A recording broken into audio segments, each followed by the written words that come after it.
Welcome, everybody. I'm Jackie Malloy from Meaningful Aging Australia. And as we begin today's session, as always, let's start with our acknowledgement of country. As I do that, you can also acknowledge the lands you're joining from today in the chat. This acknowledgement was created by Jonathan Hill, who is an Indigenous Australian poet and teacher.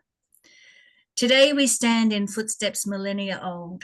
May we acknowledge the traditional owners of the Kulin Nation whose cultures and customs have nurtured and continue to nurture this land since men and women awoke from the Great Dream. Meaningful Aging Australia honours the presence of these ancestors who reside in the imagination of this land and whose irrepressible spirituality flows through all creation. Our guest this month is Steve Aivaliotis, a director and mediator from Proactive Complaints Management. I'm so looking forward to today's session. I know you are too, based on the numbers of people who have registered for today. So I think without any further ado, we will say, welcome, Steve. Thank you, Jackie. Hello, everyone. It's a pleasure to be with you today. I received the invitation a while ago and I was excited to say yes and participate. I'll be looking at complaints management and mediation and a whole litany of stuff that goes with that. I will start off by saying that I have personal experience in the aged care field. I've been working in the field for 30 years in home care, residential care, even acute care. My father, who's 95 years of age, and I was just saying to Jack, brought him home because he wasn't happy living in the aged care home, and the only reason he wasn't home because he's a bit weird. He sleeps during the day, and during the night he's up watching football from around the world. So he wants his lunch at 2 o'clock in the morning or his breakfast at 12 o'clock at lunchtime. So it was causing a bit of angst amongst the staff. He's an ex-football player, played all over the world. So he's 6'5". I'm 5'1". So I look like the postman, though. But nevertheless, he's a man who he has to be perfect. He's a man who always wanted things done his way. He's very resilient. For example, one thing that staff in the organisation he was living in couldn't understand how you could have Weet-Bix with Vegemite on it. And he was insistent that he must have his Weet-Bix with his Vegemite before he ate. And they couldn't understand, and they kept on saying to him, "No, that's wrong. You should have your Vegemite on your toast." But when you've been doing it for 80 plus years that way, it's pretty hard to actually break that cycle of habit. So it was interesting to see the interaction between my father and the staff. The staff at this organisation didn't know what my background was, also working with the Commissioner's office. So they kept on saying, "Your father is difficult." When he had a psychiatric assessment, he just had interesting ways he behaved. But nevertheless, I had to pull all my power in regards to my mediation and my calmness to try to negotiate with them. But ultimately, I've ended up bringing him home now with me, which is great. I love having him around. And we both watch the football together, so it's always fantastic here, nice sitting up late at night. Now, one of the things I'm going to talk about is about how we manage complaints. I was just saying to Jackie again earlier that organisations and individuals are concerned about complaints, but they're actually a window into our soul. And what they look at specifically is, are we delivering the service that we either promised or the consumer expects to receive? And that in itself dovetails into a specific area. And what that dovetails in is people's expectations. So unless you address an individual's expectations, you will not be able to resolve a complaint. Let me be very clear about that. What I'm expecting to receive and what I'm receiving, if you don't address that, whether yes, I can deliver or no, I can't deliver that, you won't be able to resolve my complaint. However, having said that, even within expectations, there's two parts to expectations. There's wants and there's needs built in that expectation. The needs part of it are the essential, fundamental, not negotiable requirements that are, for example, my father had a right to have his Weet-Bix with his Vegemite. That's his choice. The organisation, for some reason, was saying, no, that's not how normal people eat Weet-Bix. But the fundamental rights under the legislation, under the standards, is that someone has a choice. We have choices. The other part of the expectation are the wants, the preferences or the desires. That's the negotiation part that you're able to negotiate with individual. Can I meet that requirement? Is it imperative that we meet that? And how can we negotiate an outcome? So if someone said to my father, how about if I just give you the Vegemite and you put it on your Weet-Bix yourself and let him carry it out, that would have been, that want part is able to be negotiated. So as I said, there's two parts. There's wants and there's needs, which together fulfill the requirements of expectation. So what is this complainant expecting from us as an organisation? How are we going to deliver services to this person? For those of individuals who see complaints as a negative, I can't stress enough that complaints are an integral part of service delivery in the human sphere and the health sphere, because they're telling us a story of their journey. Their journey is really important to that individual, to their family also, and we need to be able to sit down, unequivocally stop what we're doing and listen. And there are three key questions that I would use in a mediation, for example, that are imperative. The first question is, if you had the opportunity to shape the outcome of today, what would a fair resolution look like to you? Now, this question, it doesn't matter how hostile the individual is, it'll make them stop. It empowers the complainant to articulate their desired outcome, to feel heard in a constructive way. And what that question actually also does, it actually shifts the focus from what went wrong to what we can improve in their eyes. It gives agency to the complainant, positioning them as the co-creator of the solution to the problem, and invites fairness and not just demands. So, for example, the words I would use in a mediation is, pre-mediation is, I want to make sure your perspective is fully understood. If you had the opportunity to shape the outcome, what would a fair resolution look like to you? From there, we get people's perspective to understand what their expectations, needs and wants are. The second question that I would be asking a complainant pre-mediation would be, what needs to happen for us to walk away today feeling that this has been fairly resolved for you and the organisation? And what this does, and the purpose behind this, it anchors the conversation into a collaborative, time-bound problem-solving where both parties are able to engage. So it actually allows people to express their views, and that's when the discussions and negotiations begin. It signals a readiness to act and creates a sense of shared responsibilities moving forward for each other. So the words that I would use to ask that question, for example, we've talked through a lot of in regards to your concerns, and I appreciate your honesty. What needs to happen for us to walk away today feeling this has been fairly resolved for you, that you'll be able to live with?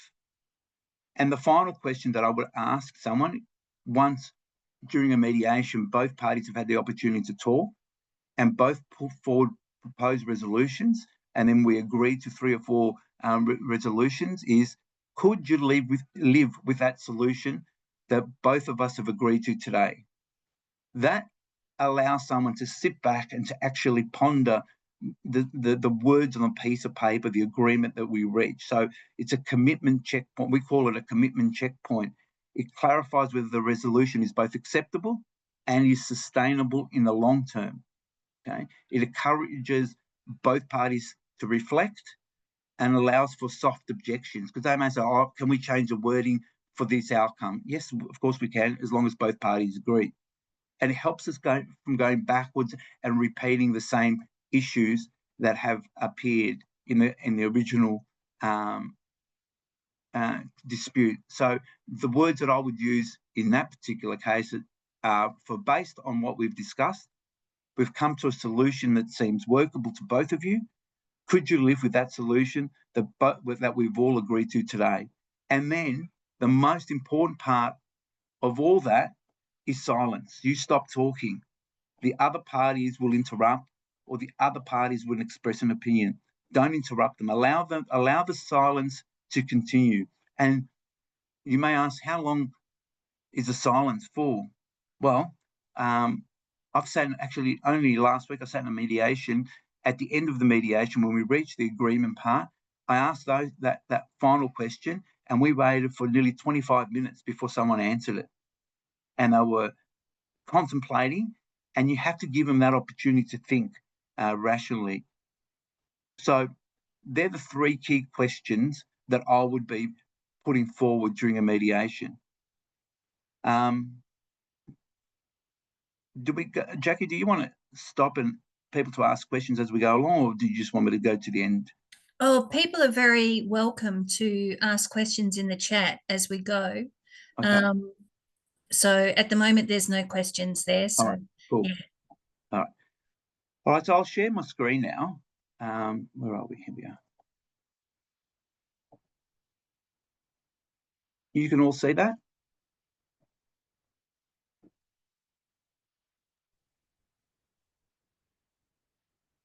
Can you see that? Yes. Okay. So what we'll look at specifically is mediation and spiritual care. Mediation, even for the mediator, is a pretty stressful environment to be in. So we need to actually, as a mediator, there's a whole process that we go through. So what I'll talk about now specifically is understand the principles and process of mediation. I'm not sure how many of you have experienced that or been involved or are mediators yourself. It's quite a process. Explore the role of spiritual care in supporting individuals through conflict. And as a mediator, I'm always mindful that, one, people really don't want to be there, and two, that I have to, at times, ask for a break when someone's getting distressed, to have a private conversation to see how they're going mentally at any particular point in time. How mediators and spiritual care workers can work together to ensure positive outcomes is a really important process, and provide practical guidance for support individuals during and after mediation. Because even though our role is really specific, and that is complete your mediation, reach an agreement wherever possible, probably 95% of instances you reach a mediation and then move on. There are instances where there's follow-up to that to see how people are progressing. So mediation in this particular instance it's structured, it's confidential process.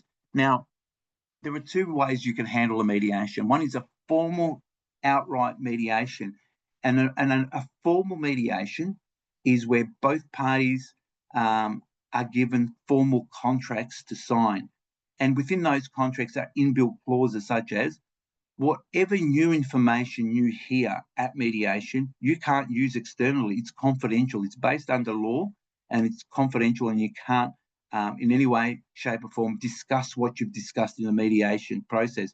Otherwise, the other party has legal options available to them. It's voluntary and it's non-adversarial.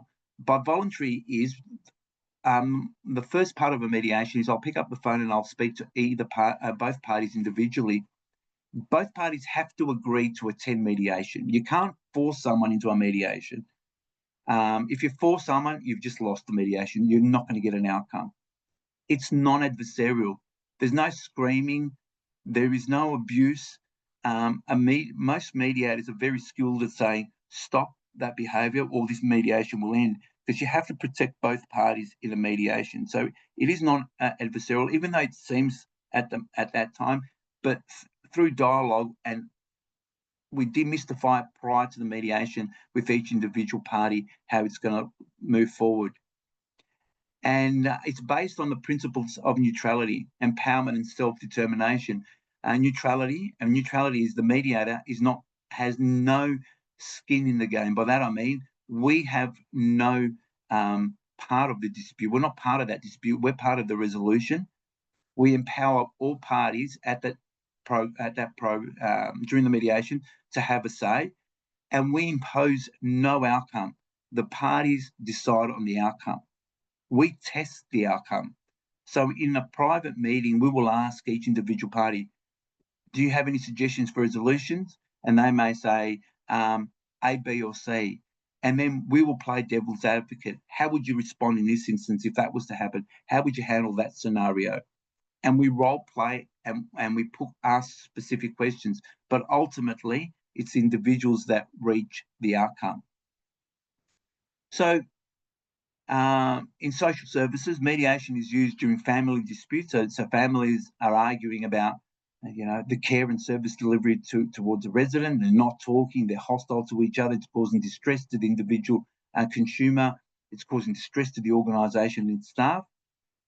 It's used in aged care and healthcare complaints where the commissioner may be involved and may suggest it goes to a mediation. We use it during inter-staff conflict and workplace conflict where we get involved.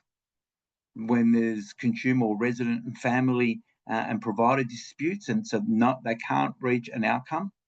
And end-of-life care planning disagreements. That's a really big one at the moment, especially, how am I going to say this? Especially with the euthanasia laws that have just been passed. It has become a huge, huge contentious topic amongst organisation, spiritually orientated organisations, and certain staff members of certain faiths who don't want to be a part of it. And it's become it has been, and it's becoming a bigger issue every day that we have to contend with. So I'll just quickly look at the key stages of mediation. The first part of any mediation, which is really, really stressful for the parties, and this is the time when we demystify the process, it's the intake and preparation, where I will pick up a phone and I will ring both the parties individually, and I'll screen for suitability. So what outcome are you seeking? How do you see this mediation going? What is it that you want to talk about? And we build rapport with that individual so they feel safe. Both parties feel safe. Both the consumer, for example, and the organisation staff member feel safe at that point. At that point, then I'll make a decision. And 99.9% of times is, yes, this is suitable to mediation. The only time I won't proceed to mediation is when one of the parties has said, I'm taking this to court irrespective of the outcome. Well, I'll end the mediation right there and then, or the intake and preparation, because it's going to waste everyone's time and it's going to cause more angst for all parties involved. The next part is opening statements. This is really important because at this point in time, both parties have an opportunity to talk. I will ask the first party, can you explain to us what has brought you here today? So that will give us a little story, and my job is then to clarify the purpose and set all the ground rules. No screaming, no ranting, no abusive behaviour, no threatening behaviour. Be mindful of what you're saying. So they're the opening statements. Then we move to what's brought you here today. One party talks first. I write down quickly what their key points are. I ask the second party and I inform them, don't respond to what's on the board. Just tell me from your perspective how you see the situation from your perspective. And then I jot down their points. Once they're both finished and I've summarised them, we then amalgamate the points that are similar and ask the parties, okay, where do you like to start? At what point do you want to start? Point 1, 2, 3, or 4. And then we'll start the discussion and the negotiation. So identifying solution and compromises, what it might look like, what the dispute may look like, what's brought the parties together, how parties have felt. It's really important at this point in time to actually inform the parties to express how they feel.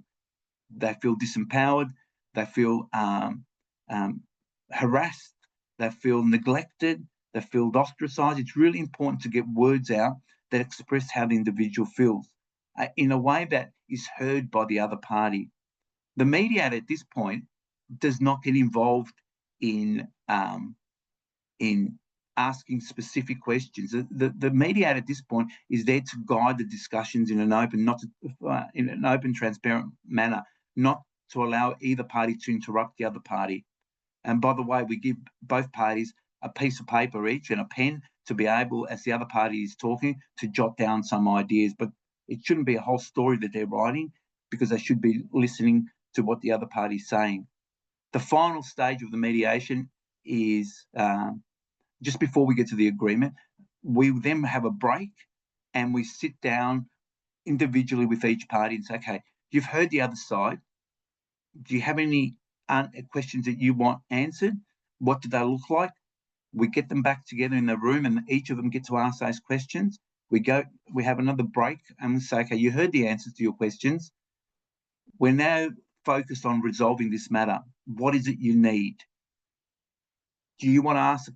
Do you want to put that resolution forward, or would you like me on your behalf to put that resolution forward? So we role play that, because some people just don't want to actually put the resolution forward.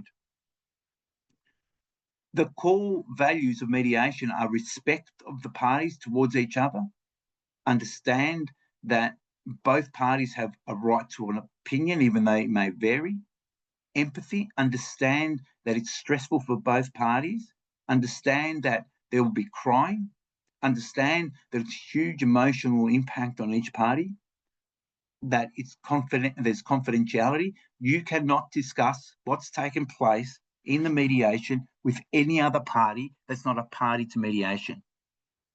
That's an interesting concept, because organisation may say, well, who can I talk to? Well, the only people, you can give them a brief outline of the resolution, the outcome, the agreement reached, but you can't go into the nitty-gritty details of what was discussed if that other person that you're talking to was not a party to the mediation. So you can talk about outcomes, but you can't talk about what the other party specifically said. We empower the parties to have a voice, to have a say. They may be timid, they may pass me a note, and I'll read the note and may say, can you ask this question? I'll have a break at that point and say to them, what's preventing you from asking that question yourself? I'm fearful. Well, what are you fearful of? I'm fearful of their reaction. Okay, how would you ask that? If you were to ask that question, how would you ask that question? And invariably, it'll be the same way that I would. So you try to empower them to have that voice. Importantly, we are neutral. All mediators are neutral. The only objective that we have is to resolve the dispute. We take no sides. We don't say to a particular side, you're right, you're wrong. It's not like that, because both parties will have valid views on a particular subject. So neutrality is of extreme importance for a mediator. As part of the spiritual care perspective, we recognise as mediators the whole person, the body, the mind, the spirit. There's going to be trauma. There's definitely going to be trauma. There's definitely going to be stress. There's definitely going to be angst. And we as mediators need to recognise that when someone's behaving or behaving that way. For example, if they're feeling stressed, they're teary, you'll need to have a break. You need to stop that mediation, pull that person aside privately and say, what's going on here? What do you need to be able to calm down? Because it's so far the mediation is going well. Have you not used or expressed yourself the way you want to? And if you haven't, what does that look like? It's because both the body, the mind, and the spirit is of extreme importance during a mediation. We help the individuals find meaning and connection during conflict, because even though individuals may be in conflict, I can assure you there are many instances where they're in agreement also. Some great things, they may have some great staff, some great activities, have taken place within the organisation. And our role is to provide a non-judgmental presence. There's also diverse beliefs and values that we need to respect during that mediation process, and we have to express that in no uncertain terms, that during this mediation, you will hear things that you may not be happy with. That's okay, because that's how the other party feels. We'll work through how we can make it more comfortable for you, and you have a right to ask a question if you feel uncomfortable with the comment that's made, but in a safe, respectful way.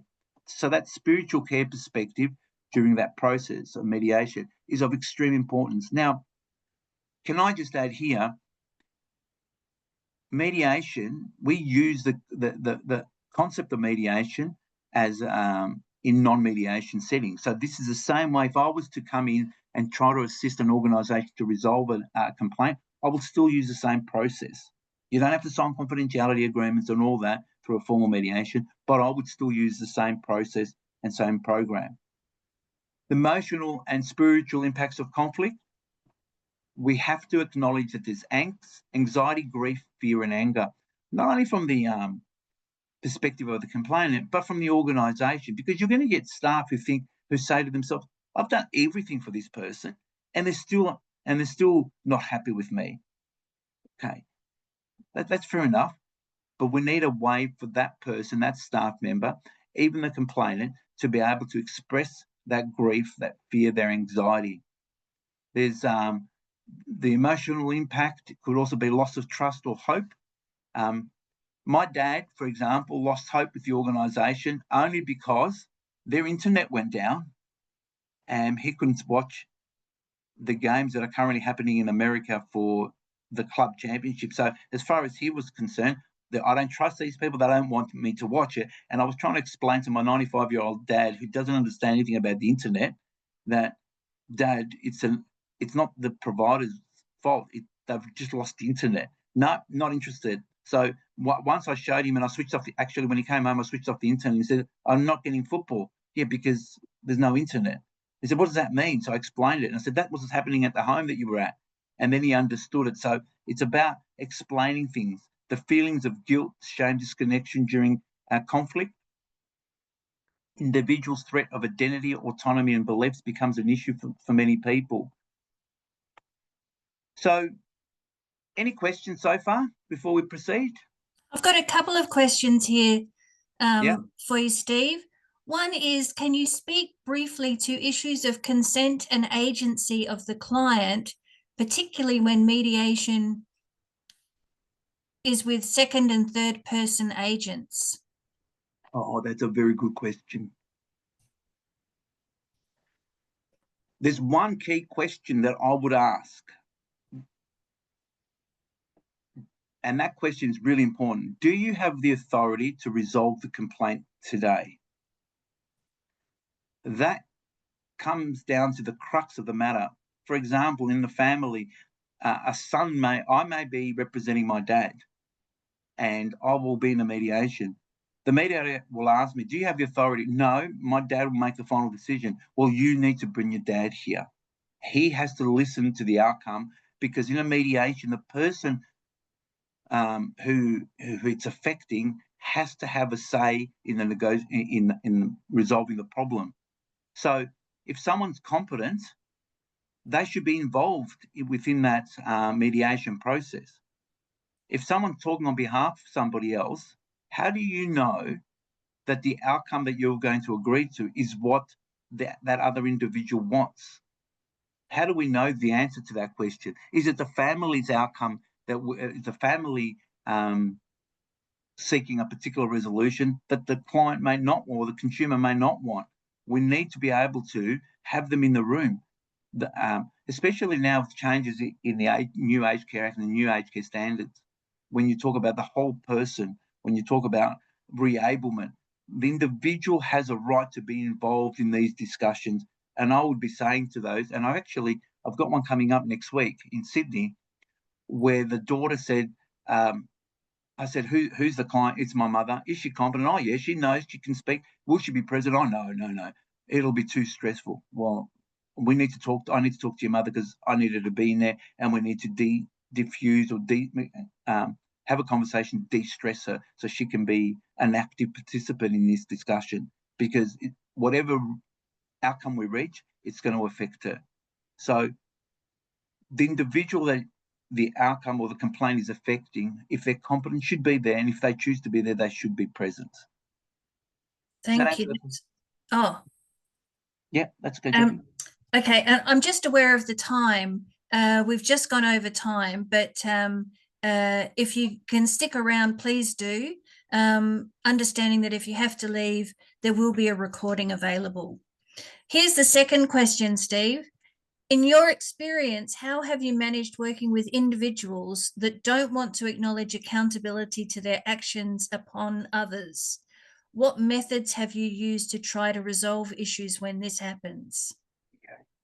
So one of the questions that we need to be very mindful of is reflective questions. Reflective questions are very powerful. So if there's two options. If we're talking about, are we talking about a staff member here, or are we talking about families? Because there's two different scenarios. It was. Oh, sorry. Can I speak? It was my question. Hi. Thanks, Steve. Look, I didn't have anyone in particular in mind, but I'm trying to support a mediation at the moment between family members and a resident in our care.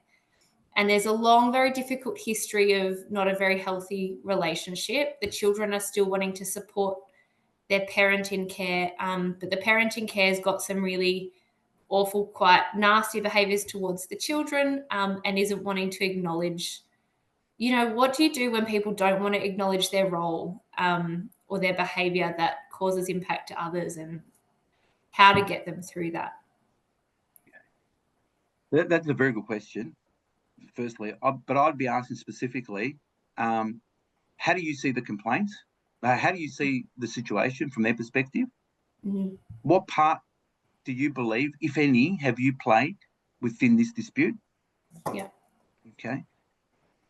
Is there any behaviour from your perspective?